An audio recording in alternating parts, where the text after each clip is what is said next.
Leala me ke aloha. I'm Joshua Cooper, and welcome to Aloha, SustAINAbility in Hawaii and Peace in our Pacific, the UN SDGs movement in Moana Nui Akea. Today, we're looking at responsible consumption and production, SDG 12 circular economy for equality, and ensuring sustainable consumption and production patterns in Oceania and Hawaii.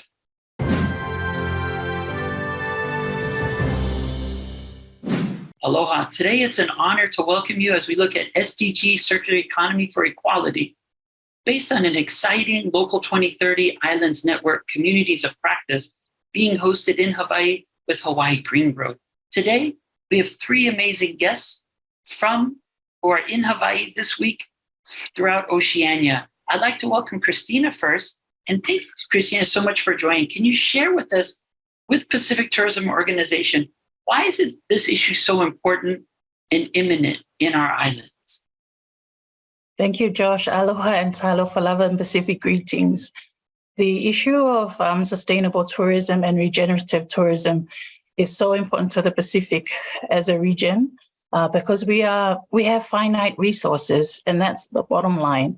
And so to do tourism in a sustainable manner or a regenerative approach is key to sustaining our planet and the natural resources that we depend on as Pacific communities and people, but also ensuring that our children and the future generations of the Pacific still have pristine natural resources to enjoy, but also still find their voices in the cultural heritage that surrounds them. And so we don't want tourism to change the way that we live as Pacific people.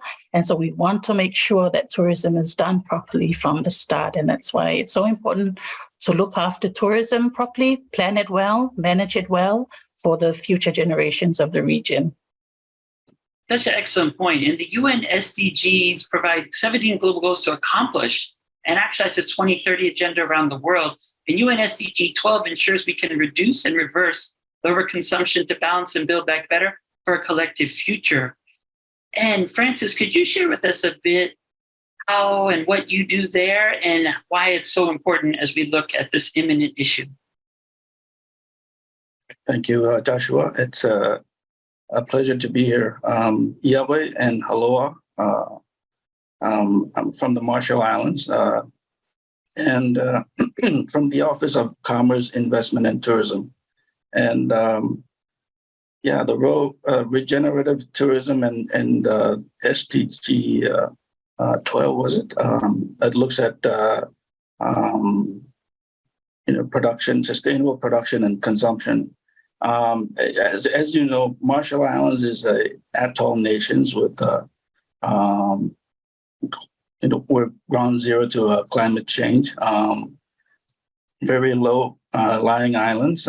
We're just 5 to 7 feet above sea level. So we really need to see how we can, be an example to the world in trying to show to the world that we care about our islands and we don't want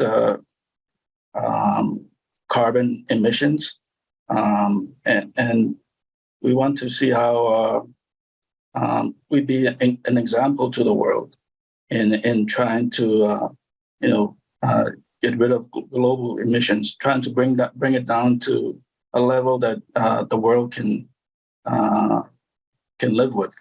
So that's why it's really important to the Marshall Islands to be in this conference and see how we can make tourism of the people. We want to look inward, not outward, consult with our people and see what they want from tourism and how we can make it sustainable as well as regenerative.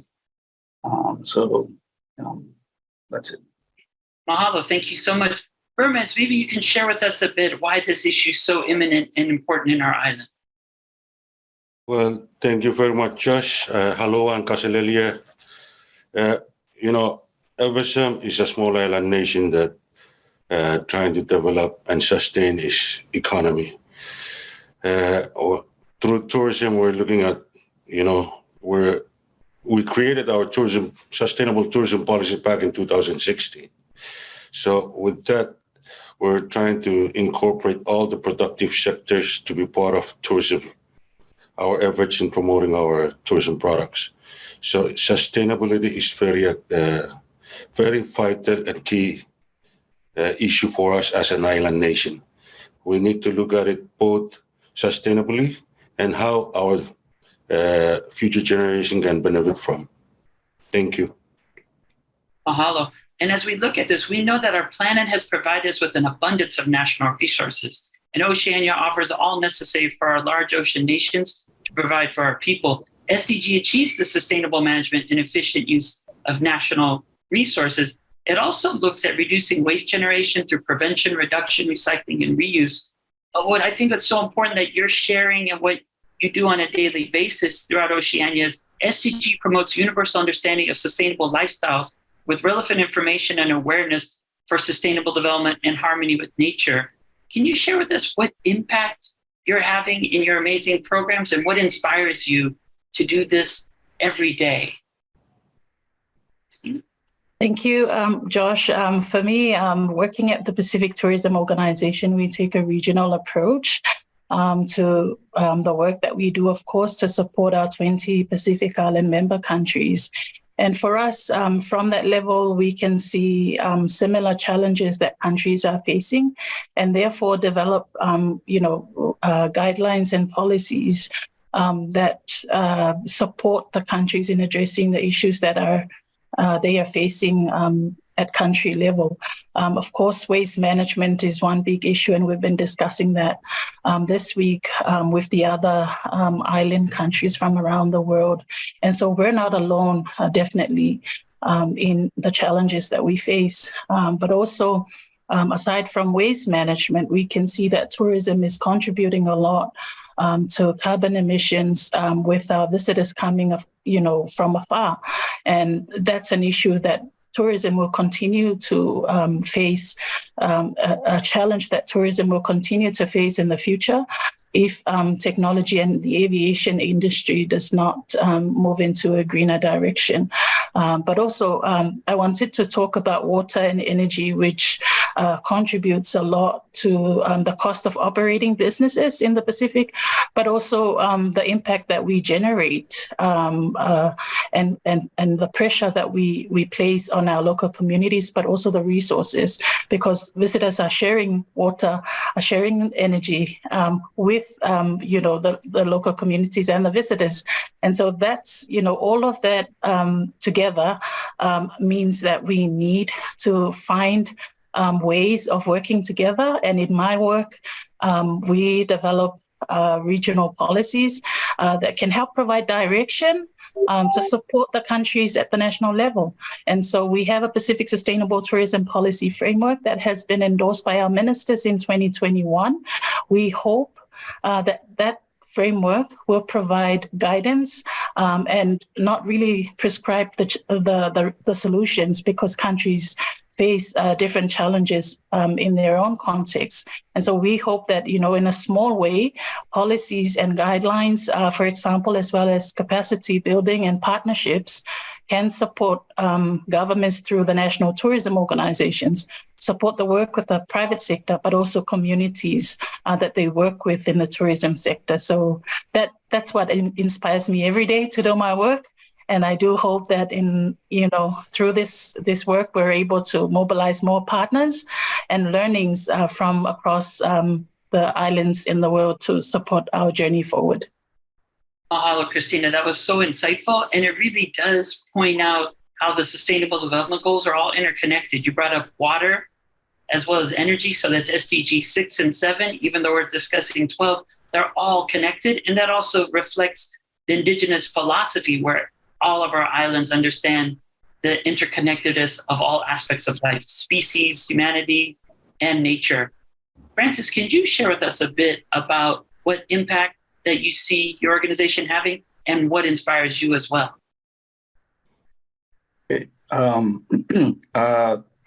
With me, I brought, she came along to the conference, our manager for our Environmental Protection Authority, Oriana Phillips.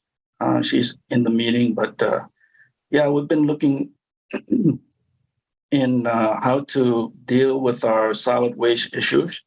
As you know, the islands before, we didn't have a lot of these imported goods. And now that we have these, it's hard to manage them. There's a lot of solid waste that are just being abandoned vehicles and in our islands that we're trying to see how we can do more, recycling and seeing how we can make use of the waste that we have, how to recycle, reuse. But yeah, there's been a lot of incoming importation of solid waste and a lot of dumping as well in our islands. Foreign countries bringing in cheap goods into our country. So yeah, we're trying to see how we can manage these in a way that is good for our environment. And yeah, working with our leaders, it takes a village to really be able to clean the islands, and that's what we're trying to do when we in trying to do this with our recycling program. And we're also trying to become a party or a signatory to the sustainable tourism policy that Christina just mentioned. So we look forward to having that in our government to see how we can make sustainable tourism a thing that it's being followed by all the government ministries, agencies, and even NGOs as well. So, yeah. Thank you so much. And that really shows, even when the community is doing the right thing, sometimes globally, the international influence is having an undue influence on our islands. And to try to balance that, Bermance, can you share a bit about the impact you see your organization having, as well as what inspires you? Well, thank you very much. That's a very interesting question because, personally, been working the tourism over 10 years, it's really changed my mindset because it enables me to meet with various cultures, different people from different places. So my mindset totally changed, which brings me back to my roots. Be proud of where I'm from, where I'm born. And I guess with that said, that's what drives me to move forward as a small island nation. Small things that we're doing in our own capabilities, it's also not impact, but also affect globally. For instance, back in 2019, the Micronesian leaders had a summit in Chuuk, and they decided for us to dedicate September 13, a cleanup day for the whole Micronesian region. So from there, all the environment offices in all the region, they're looking at ways to manage the waste, which is giving us a lot of data on abandoned vehicles, plastics coming in. And before that, we were fortunate to have a plastic repurposing workshop that was funded by Pacific Tourism Organization that enabled us to look at plastic bottles in a different way. It can generate income for communities. And with this, we're trying to see how we can replicate the same concept within all the 4 FSM states. Thank you. No, mahalo, very, very insightful as well. And it reminds me of what Mayor Bisson said yesterday. It's people are coming into our homes. They come in thinking they're going to Disneyland and to do any kind of thing. But what you showed and shared is that when we're welcoming people into our homes, there's a protocol, there's a way to interact, and it's rooted in respect. And as I discuss further, Hawaii and the Pacific encourages communities and companies to adopt sustainable practices and integrate sustainability information. And what's exciting is Hawaii does focus on SDG 12A, and that looks at developing and implementing tools to monitor sustainable tourism with positive impacts in our Pacific Islands to promote local culture and products. Can you share with us a bit, Christina, a bit on 12A on how we're looking at developing and implementing tools to monitor sustainable tourism with positive impacts in our Pacific Islands that promote our local cultures and products that really share the essence of who we are with our fellow people around the planet. So at the Pacific Tourism Organization, as part of the implementation of the framework that I talked about earlier, we have recognized also the importance of measuring our impact and tourism's impact on our economies and our natural resources and cultures. And so that's why we are embarking on developing our sustainability indicators framework, which is that process is concluding soon, but it has gone through a lot of consultations with our member countries too. The fact that measurement of impact is so important brings us back to the realization that there's a lot of challenges that countries and governments are facing in terms of resourcing for tourism organizations, not being given the resources, the financial resources and the people, as well as the systems that are needed to track the impact of tourism when we are all wanting the economic benefits from tourism. So, balancing that out is very key. And so we're looking at moving beyond the economic indicators, but looking at how tourism is impacting our environment, first and foremost, looking at, for example, how much waste are we generating, how much water are we using, how much energy are we using, and how can we in the future, now in journeying into the future, address those issues and reduce the consumption levels, which is definitely under SDG 12. But also on the other side, the cultural, the impact of tourism on culture is so important. And I think it's one of the key areas that our countries, I think all countries, are lacking the tools to monitor that impact, because the impact is not too visible, but it is felt in all our countries and communities, and tourism has that power to take us in the wrong direction if we don't measure the impact of tourism on culture and our social systems. And so indicators along the lines of, looking at the impact on culture and people is also part of that framework.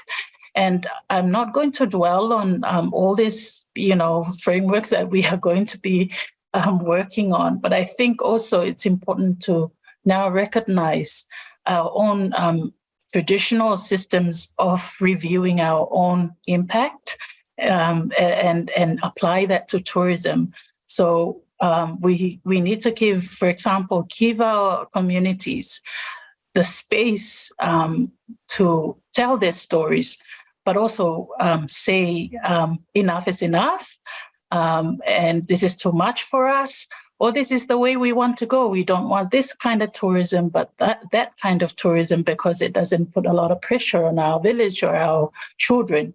And that's the balance that we need to find in these places.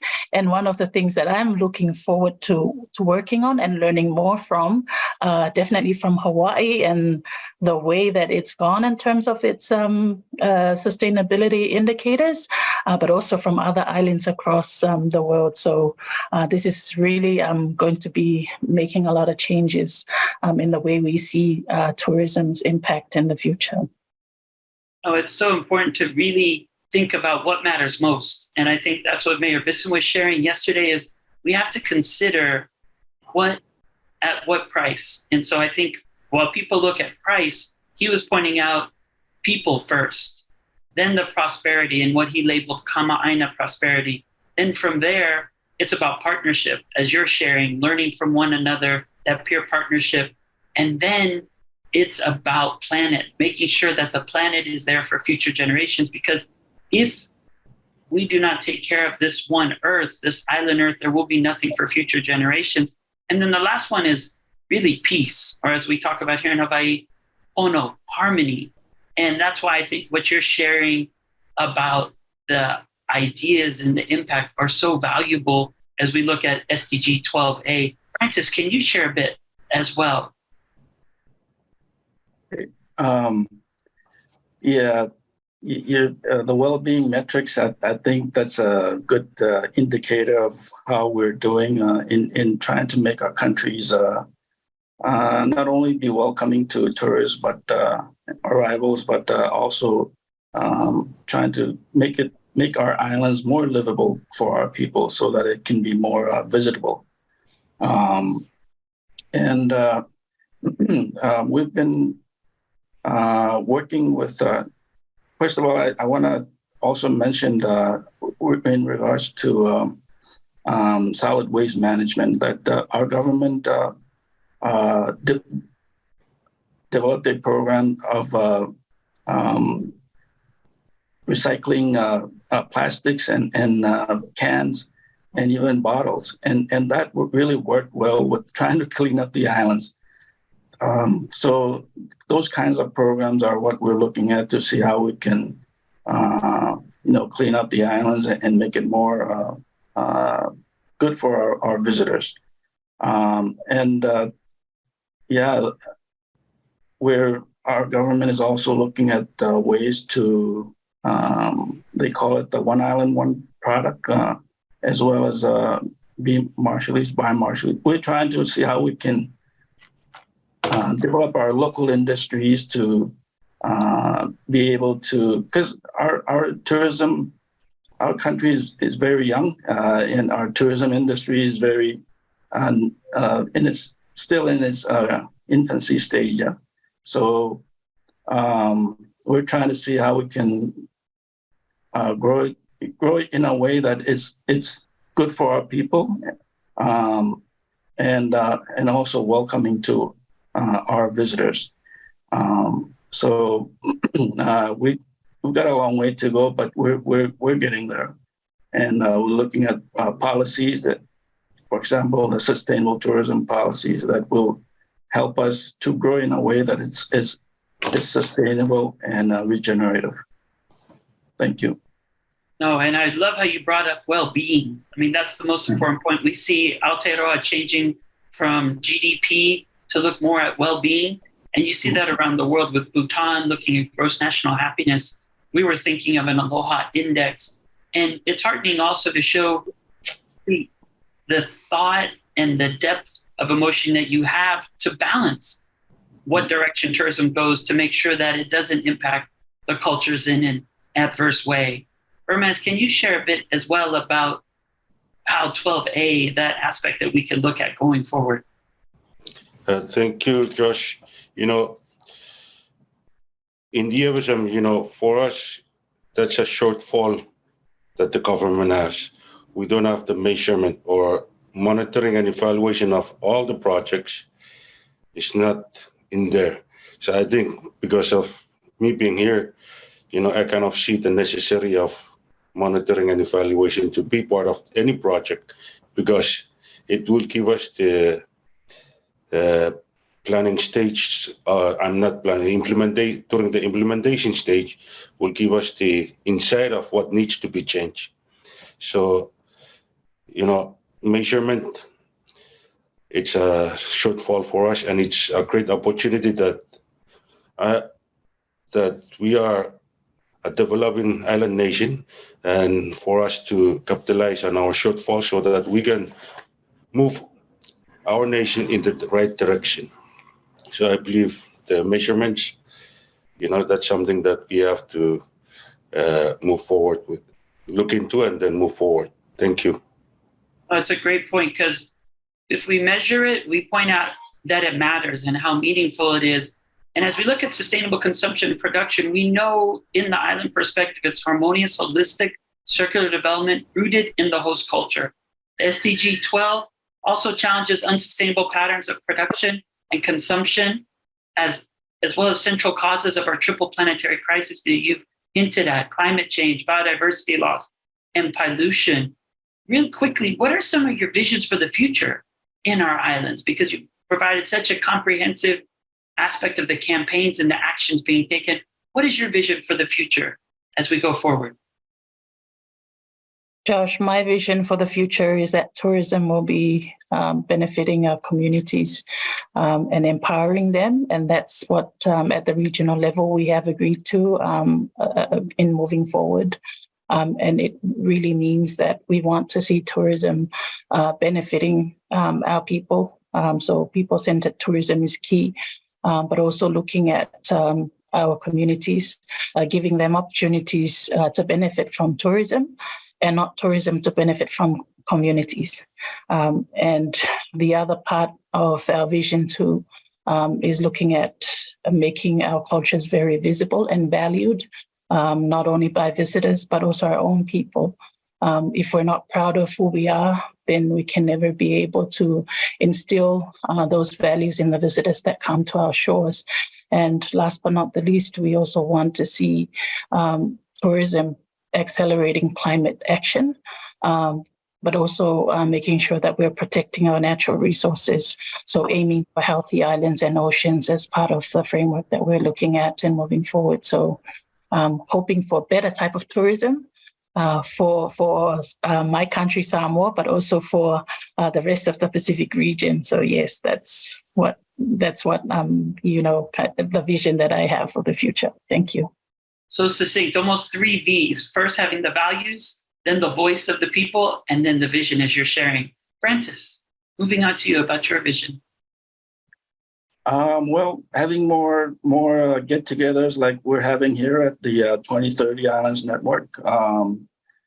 This was a great opportunity for us to learn from each other, especially us from the North Pacific. We don't really get together, so this was a great opportunity to learn what we can from in the North part of Pacific and work together towards helping each other bring in the tourism that we need. We don't want numbers. We want quality tourism in our islands. So thank you.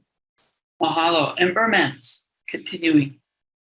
Well, for me, basically to integrate tourism activities into the cultural values of my nation. Basically, that's what I'm looking forward and hope to see it happens. Because of COVID-19, it kind of reset everybody's development mindset. And I think we have to integrate our tourism development to be part of our cultural values. Absolutely.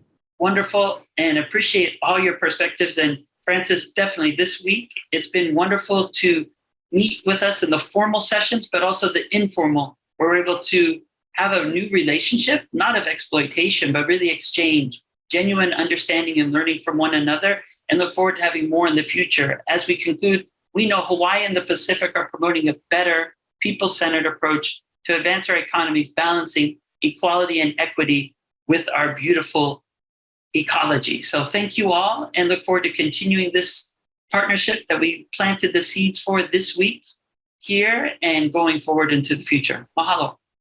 Mahalo, Josh.